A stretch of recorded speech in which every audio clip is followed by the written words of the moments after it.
agenda entre Perú y Bolivia que se va a plantear esta mañana en Puno, en este primer gabinete binacional Perú-Bolivia, que se van a encontrar pues, justamente tanto Ollantumala como Evo Morales. ¿Cuál es la lectura que tiene usted de esta reunión, de este primer gabinete binacional, doctor?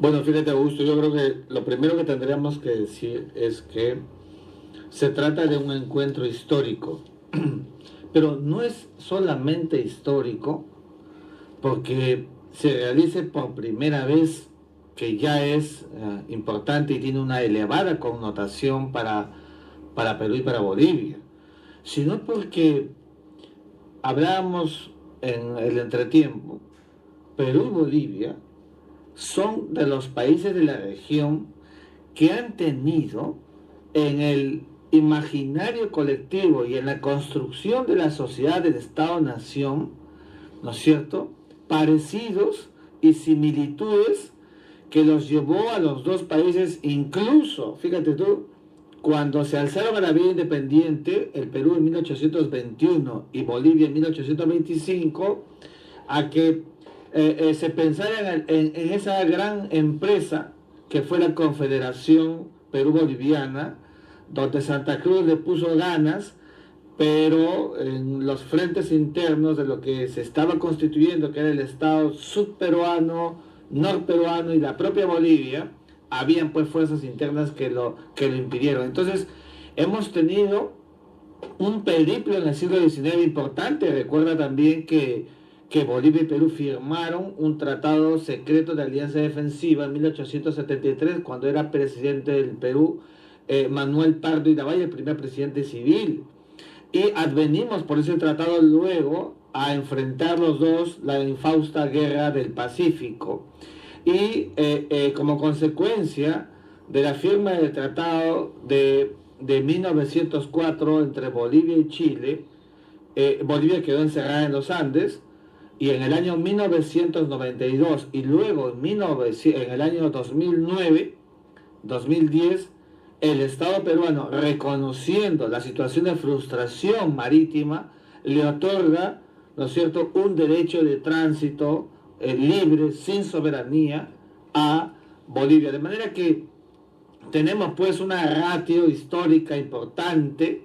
Amén, además, fíjate, Augusto, que en 1959 Perú y Bolivia sellaron la tesis de la mancomunidad e indivisibilidad del lago Titicaca, cuyas orillas, ¿no es cierto?, las poblaciones en esos lugares no conocen frontera porque se sienten identificados en esa construcción aymara y quechua ancestral y que ha pervivido a través de los tiempos. O sea que, y podría continuar, porque de Tiahuanaco se forjó la extraordinaria cultura que floreció durante el Tahuantinsuyo, o el mismo hecho de que del lago Titicaca se dieran Mancocapas y Mamahoyo, y luego instalados en el cerro Guanacaure, ¿no es cierto? O sea, hay pues una construcción diversa, y esto creo que es lo trascendente.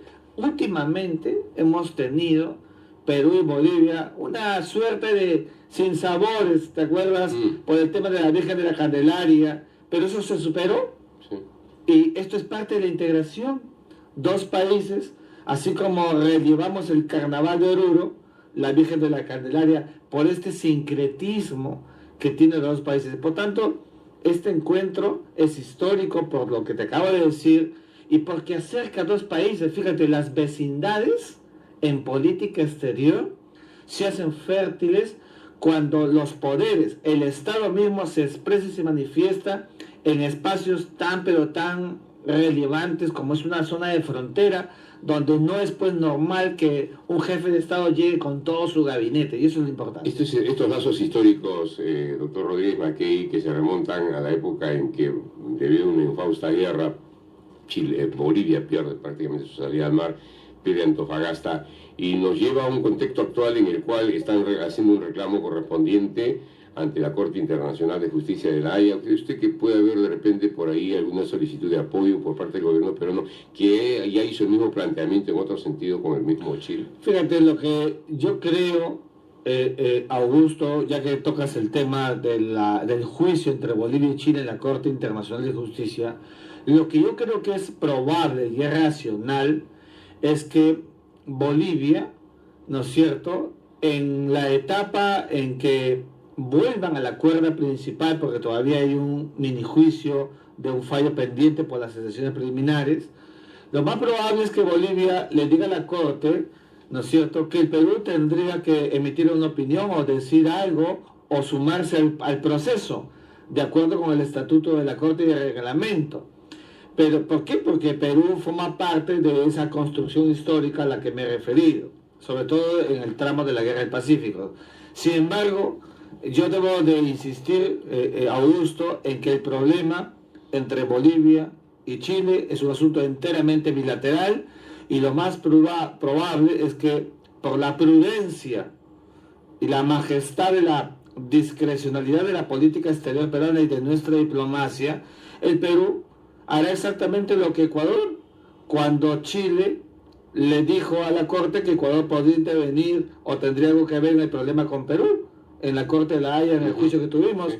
Es decir, Ecuador dijo que no iba a intervenir, que no tenía nada que ver, y creo que eso sería lo que le correspondería al Perú. Esa decisión del gobierno ecuatoriano en ese momento. Así es, y creo que eso sería lo prudente para el Perú, porque este es un problema enteramente entre Bolivia y Chile. Ahora, volviendo al tema de la reunión de hoy en Puno, ¿qué significa este primer gabinete binacional entre ambos países? Significa, Augusto, primero, que es la elevación de una política pública. Esto hay que reiterarlo. La elevación de dos gobiernos, dos estados que asumen como política pública, ¿no es cierto?, ese desplazamiento. El poder se desplaza hacia la frontera y confirma la visión de la descentralización, que es la vocación máxima a la que deben apuntar los estados.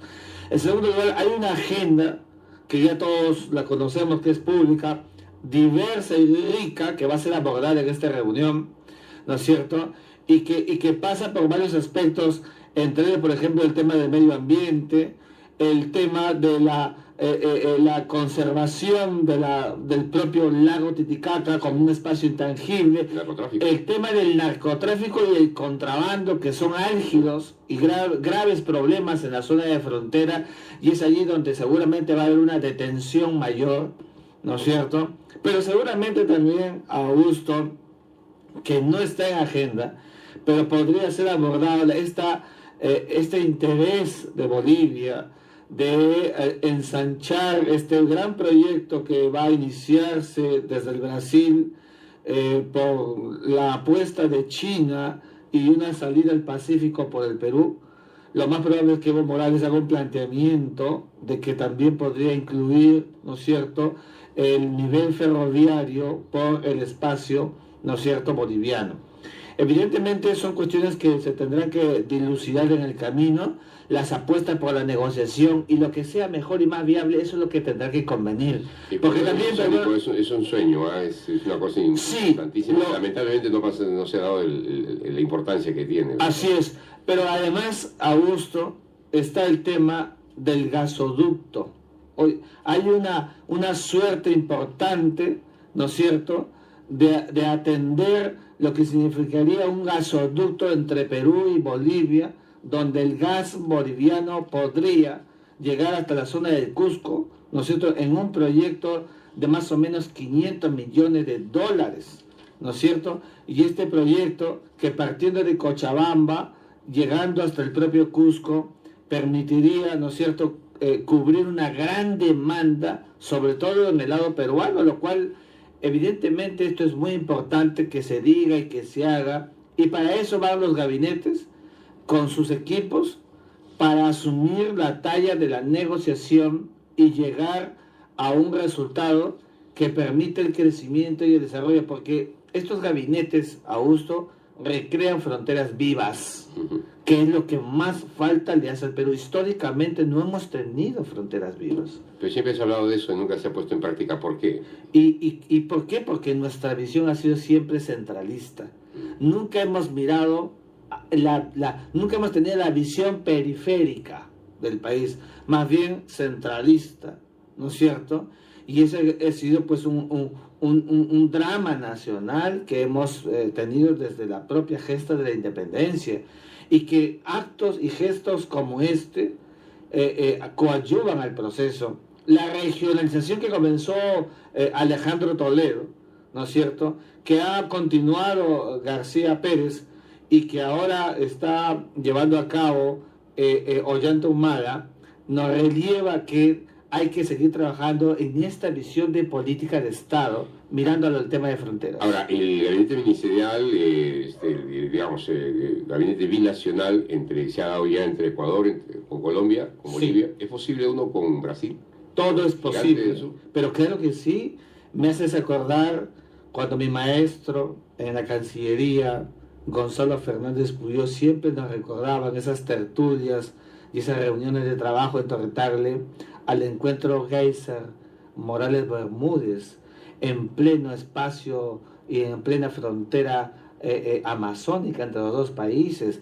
Creo que es viable y es posible, sobre todo ahora, en una etapa en la que el Brasil y el Perú están entrando en un nivel de confluencia extraordinaria por este sentido escatológico definitivo de la bioceanidad.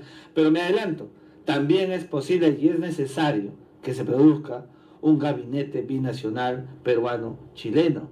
Es decir, esta es la propensión de una política exterior seria que lleva a articular las cercanías entre dos países que tienen en esa conjunción aspectos importantes, agendas que discutir y riquezas que compartir. Creo que esto es parte de un proceso y hay que llevarlo adelante. Mirar que el gabinete binacional debe ser una apuesta de política de Estado. Antes que nos gane la hora, esta iniciativa de crear o de, realizar gabinetes binacionales, ¿es creación peruana? Sí, es creación peruana, hay que decirlo.